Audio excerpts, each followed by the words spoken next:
우리가 방금 if문에 대해서 배웠죠? 근데 if문은 if문이 있고 else가 있고 if else가 있습니다.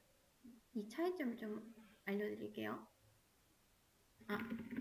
if else가 아니라 이제 else if 이죠. else if 만약에 age가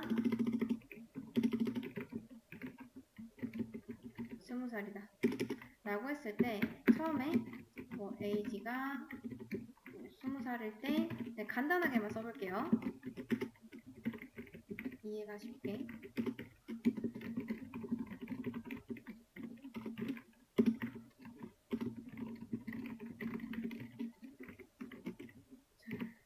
여러분 이거 출력되나요? 출력되죠? 근데 만약에 30살이면요? 출력이 안 되죠? 이럴 때 else를 쓰면은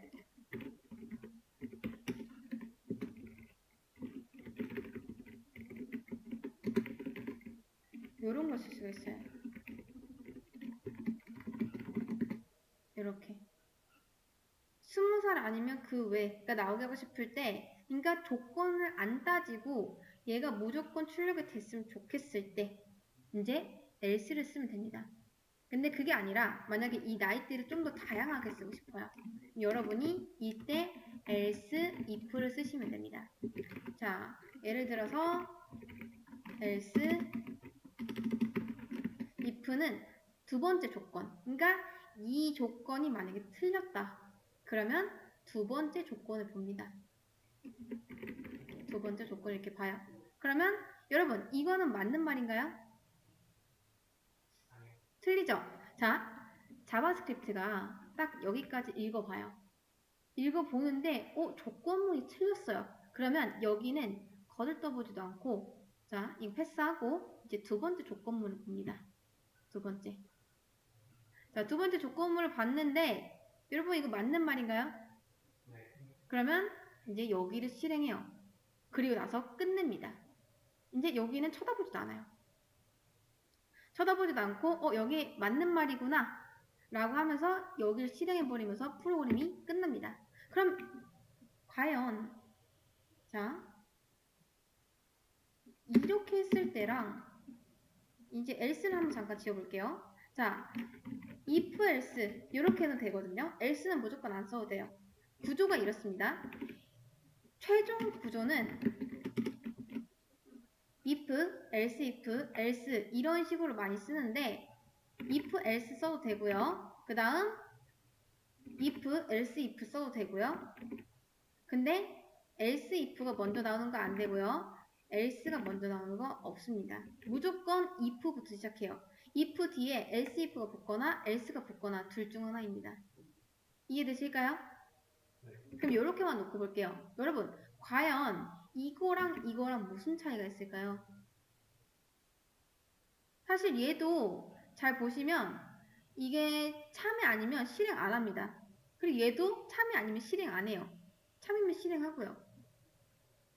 어차피 여러분 이렇게 쓰나 결과값은 똑같아요. 근데 차이가 뭘까요? 자, 이거는 요런 차이 있습니다. 잘 보세요. 예를 들어서 이게 수능 문제라고 해볼게요. 수능 문제. 이제 문제가 한 13번입니다. 보기와 같은 숫자를 고르시오 라는 문제가 있어요. 이제 보기가 20이에요. 자, 1번, 20, 2번, 30. 자, 몇 번이 정답이죠? 1번이 정답이죠. 그쵸? 자, 여러분. 예를 들어서 이제 여러분이 이런 문제를 보는데 둘 중 하나가 정답이에요. 그러면 얘가 만약에 정답이라 쳤을 때 밑에까지 보나요? 안 보죠? 그쵸? 근데 얘는 봅니다. 예를 들어 문장이 이렇게 짧지는 않을 거 아니에요. 그쵸? 자, 엄청 긴 문장이 있고 뭐 20이다 라고 했을 때 이런 거를 다 읽어봐야 되는데 굳이 이미 운 좋게 첫 번째가 정답인 상황에서 30까지 보진 않죠. 근데 얘는 본다는 거예요. 얘는. 그러니까 자, 이미 정답이 20이라 쳤을 때 자, 이미 정답이 20이 나왔어요. 자, AG 보는데 얘가 true가 맞아요. 그럼 얘 출력하죠. 근데 얘는 딱 봐도 정답이 아닌데 프로그램이 굳이 여기 읽고 아 정답이 아니구나 까지 판단을 한단 말이에요. 물론 속도 차이를 크게 느끼진 못합니다. 왜냐? 코드가 얼마 없으니까. 근데 나중에 성능 면에서는 이런 거 하나하나가 얼마나 빠르게 이제 작업할 수 있냐를 좌우할 수 있습니다. 그래서 얘를 조금 더 똑똑하게 만들려면은 else를 붙여주시면 되는데 자, 이렇게 되면 어떻게 되냐? 이 둘은 이제 양립할 수 없는 관계가 됩니다. 그러니까 둘 중 하나가 참이 나오면 무조건 하나는 false가 나온다 라는 뜻이에요. 이해되실까요? 네. 자, 그러면 이제 이 프로그램은 어떻게 작동을 하냐? 자, if 보는데 얘가 참이에요. 그러면 이 안쪽 실행하겠죠? 그리고 나서 어차피 else if로 묶여있는 걸 알기 때문에 이 뒤는 거들떠도 안 봅니다. 쳐다도 안 봐요. 그럼 어떻게 된다? 우리가 아까 전에 수능 문제를 풀었던 것처럼 만약에 1번이 정답이면 1번 정답 찍고 넘어간다. 근데 만약에 30이면요? 1번 봤는데 아니에요. 그러면 2번까지 봐야겠죠. 그렇죠? 자, 여러분 제가 정답 보기를 좀 더 만들어 볼게요. 1, 2, 3, 4, 5라고 하겠습니다.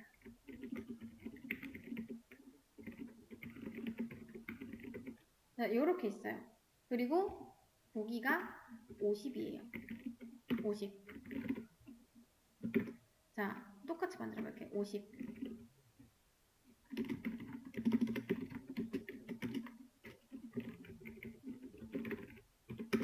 자, 네, 뭐 더 있겠죠. 사실 이 else if를 더 쓰고 싶긴 한데 시간이 많이 없으니까 이렇게만 하고 넘어갑시다. 잘 보세요. 여러분, 이 셋 중 뭐가 정답이죠? 그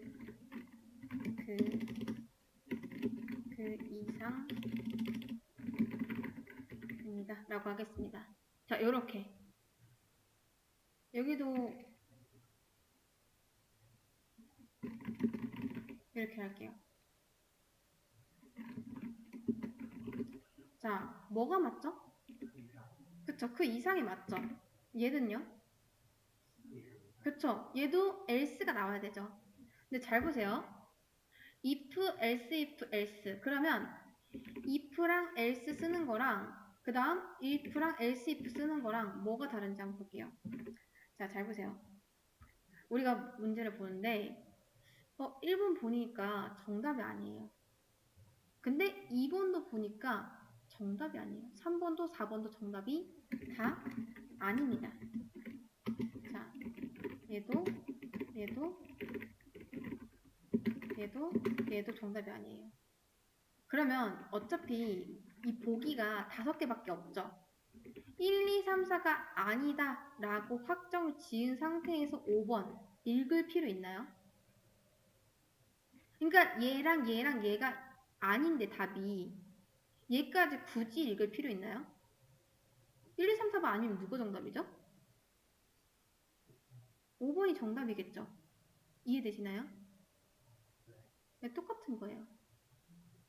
자, 만약에 여러분이 else if만 쓰고 만들 수 있어요. else if만 쓰고 해서 만약에 age가 뭐 이렇게 된다. 자, 50 이렇게 할까요? 아무튼 뭐 30, 40 해서 이렇게 만들었어요. 예외를 많이 만들었습니다. 예외를. 자, 이렇게. 자, 그러면 얘가 정답이죠. 그쵸? 2, 3, 4, 5 이렇게 있을 때 얘가 정답이죠. 그쵸? 그럼 첫 번째 문제 보고 두 번째 문제 보고 세 번째 문제 보고 했을 때 얘가 여기까지 정답 아니네 하면서 이제 마지막 정답을 봅니다. 근데 얘가 정답이에요. 근데 예를 들어 우리가 사지선다라고 해볼게요. 사지선다. 10살은 없다 치고 요렇게 있다 쳤을 때 얘가 정답이면 얘까지 굳이 읽을 필요가 있냐 이거예요. 그랬을 때 조건부를 없애보면은 얘도 아니고 이제 얘도 아니고 얘도 아니고 얘도 아닐 때 그냥 뭐 조건도 안 따지고 너가 정답 처리하겠다 라고 하는 겁니다. 이해되실까요? 이거 이런 거예요. 이거. 그래서 if는 이제 무조건 첫 번째 조건이고요. else if부터는 계속 또 다른 조건을 추가하는 거예요. 또 다른 조건을. 근데 만약에 이렇게 돼버리면요. 정답이 있나요? else if를 여러분이 아무리 달아도 정답이 없을 수도 있습니다. 그리고 이렇게 되면은 얘네들은 무조건 얘네들 중 하나만 나오게 돼 있어요. 만약 정답이 있다고 치면요. 근데 else는 뭐다? else는 조건부가 없기 때문에 무조건 뭐라도 출력이 된다. 여러분이 그러니까 빈틈없는 방어를 하고 싶으면은 이렇게 마지막에 else를 달아주시면 됩니다. 그래서 요게 if랑 else랑 else if에 대한 설명이었습니다.